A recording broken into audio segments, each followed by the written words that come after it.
my next step is going to be starting to add some wires to this guy. So I've got them all attached and fixed in, and we can see we've got this here. So what you should be able to collect is a wire. So this one is a different one that we were trying this year. It could be just as easily 7 different wires separate as well, but in this case I've supplied a already rounded wire, and what we're going to do is very carefully cut off the end piece of, if you've got other little clippers that'll work, but this will be just fine. So I should be able to pull that off, and you can see I have 7 different coloured cables through there. I might go a little bit further so I've got a bit more room to work with. But basically the idea of what we want to be able to do here is we're going to wire up so that we can get our inputs from these guys through to our Arduino on our ATV from the other end.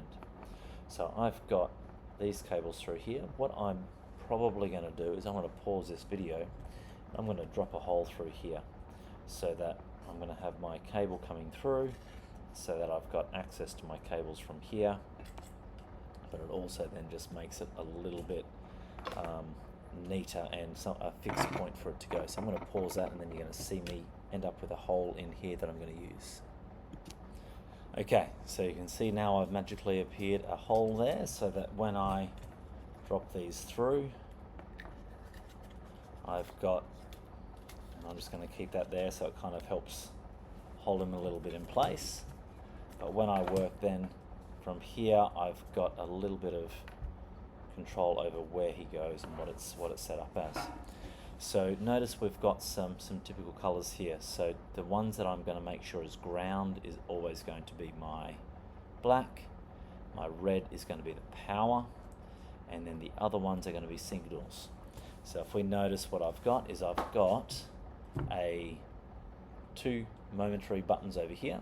So they're going to be digital inputs. So we're going to have to set those up as a pull down, with a pull down resistor on the ground side as well as the signal. So that's why you can see I've got 2 10K resistors sitting up here. Both of these are going to be analog, so they're going to connect through to the analog pin. So it doesn't really matter what color we choose to use, but what I'm going to start with is I might start by trying to attach, and I might start over this side if we have a look, and sometimes writing these down, but you can see ground 5 volt, the vertical, so you can see the little writing for our joystick over here. So I might start by attaching my ground over here. What's really helpful is if you spread those out a little bit, nice and gently, so that you've got a bit more space to work with, because we're not actually going to be plugging them into anything, we're going to be soldering them. So they're splayed a little bit to give yourself a little bit more space. I'm going to take my ground wire, I'm going to strip off that first. Doesn't need to be much. Strip that off, that's ready to go. Now, what I want to be able to do is I'm not just going to solder him on there, I'm going to get the next piece, because I need to have a ground go around to each part as well. So I'm going to do that by using some extra piece over here. So I'm going to grab myself a little strip. So now I've got a piece here. I'm going to pull that off so I've got similar sort of ends, and I'm going to attach those together. So wind those up so that I can solder those together before I start. So I've got those wound, and I'm just going to pop those in my helping hand to give them a quick solder, so it's much easier to set this guy up. So that's there. I'm going to grab my solder is just out of the picture, but I'm going to be keeping that on the roll, and my sponge is over there. I've heated my soldering iron up to 380 or thereabouts. That's more than enough for what we're trying to do. And what you want to make sure each time you use it is it's got a nice shiny tip.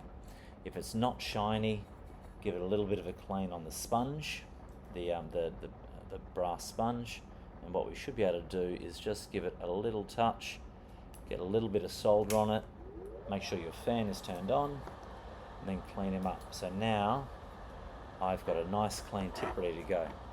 So when we're soldering, obviously I've got my safety glasses on, I've got the fan on, I'm over my mat. I don't want to waste my solder, so I'm going to start by heating up underneath and just giving him a real little coating. So it doesn't need much. If I put my soldering iron down, it goes into the holder. I never put it flat down anywhere. So that's the first step. The next step I need to do here is I need to get a little bit of solder on my pieces over here. So this is what we call tinning, so that we're able to, he wants to go in place, there he goes. Okay, so I'm just going to move him out of the way so you can see what I'm doing elsewhere. Okay, so what I'm going to do for each of these while I'm here is I'm going to heat from underneath and just add a little bit of solder to each of those. So I don't need heaps. More is not always better in this case. So I'm just getting a little bit of solder on each one. And if I end up getting too much on my tip, I'm just going to clean it on the brass. And my last one, let's get a little bit on. Because when I do this, it makes my life much, much easier when I go to setting it up. So while I'm here, because I'm going to be doing, what did I say? This one here is the ground, this end. So I'm going to set him up so he's set there. Now, because I've already got solder on both sides, what I should be able to do is just heat from underneath, keep my fingers a little bit away, then that will basically melt the solder for those two, hold it in position for a second, and you can see that he is now in place. So I shouldn't need to add more than that. You can see that's probably almost excessive. So that one's there ready to go. What I can do with the next ones is I need to have the ground, but also I need to have one of these pins through here as well. So same deal. I'm going to trim this guy down a little bit so I don't have as much setting around. I'm going to add a little bit, so again he doesn't look shiny. I'm going to clean that off, and I'm just going to add a little bit of solder to the end of him. That's heaps. I don't need much more than that. I'm going to put a little bit on the end over here, ready to go there, and then I need to do my black wires here as well. So I'm going to keep that coming over this way, probably cut him off just a little bit past so it's not super tight, but I can keep it out of the way, trim the end, and do the same thing to the other end. I'm going to drop those two together.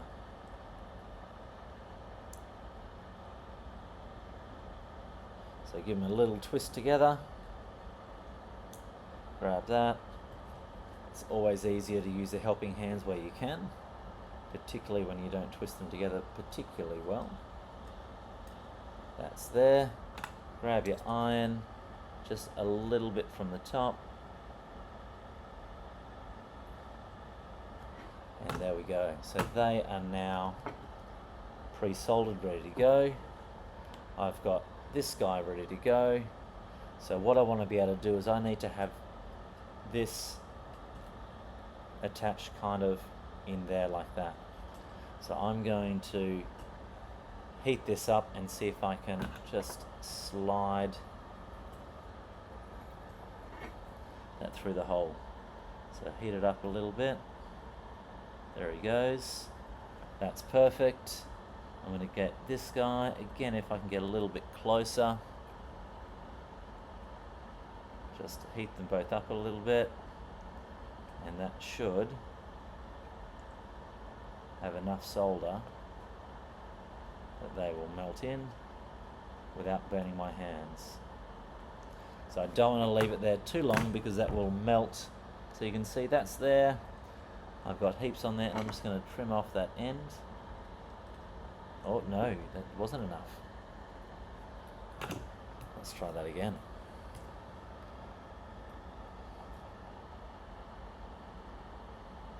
Clean him up a little bit.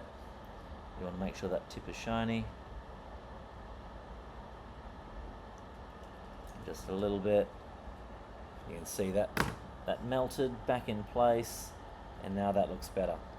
So now they're attached. I'm now going to loop this guy over to the other side and set the same thing up over here. So notice with that, I'm going to have my pin wire come attached over here. I'm going to have my ground going through to everything. So I might actually go, before that gets too fiddly, I'm going to drop him in there. It doesn't really matter which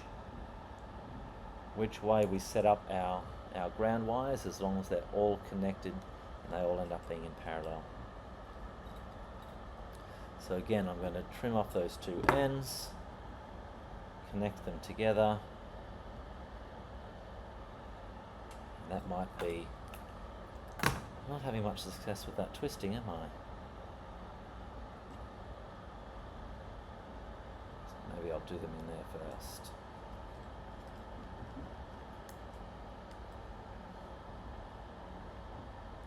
Drop them in there, give them a quick little twist, and then if the tip of the soldering iron is not shiny, just give them a little clean. That's all I need on there. I don't need much more than that. And then I'm going to do the same thing over here. Oh no, I'm doing this guy next, aren't I? So let's add a little bit of solder to him.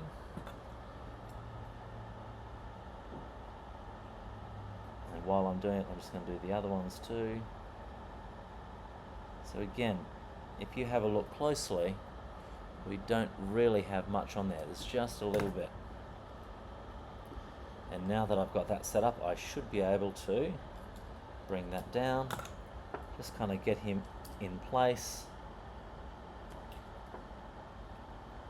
and then heat those back up so that they happily melt in.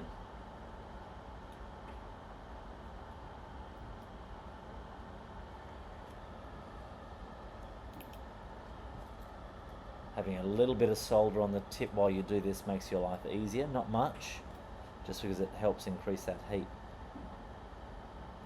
Okay, so that last one's good, and then I'm going to get this guy. It doesn't really matter which side of the switch I use, so I might bring him over to that one there, just so I can swing him back around the other way, keep it nice and neat. So this one I don't need to add another one because that's my last ground that I need to do, but I am going to trim this guy off, add a little bit of solder to him,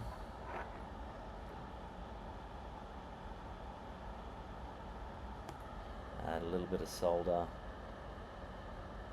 to the end of him, and then if I work it right, I should be able to get them so they both kind of sneak through there.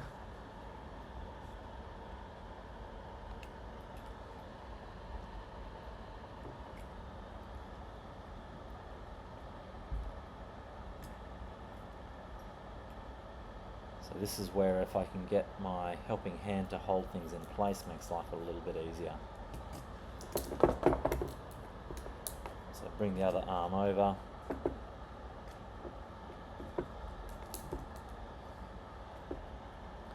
And these can be a bit fiddly, but they are really helpful when you can get them in place.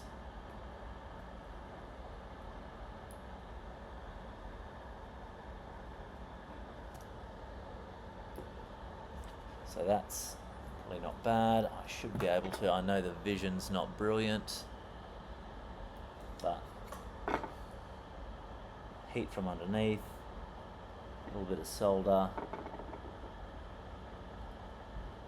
Because these are so close to plastic, I don't want to get it too hot because it will melt and damage the plastic, but that looks alright. So that is now that part ready to go, and then I'm going to repeat the process with my 5 volts. So if I have a look where that is, that's the next one down here, and then I'm going to go to the other side, and then the complete outside here. So that's my ground completed.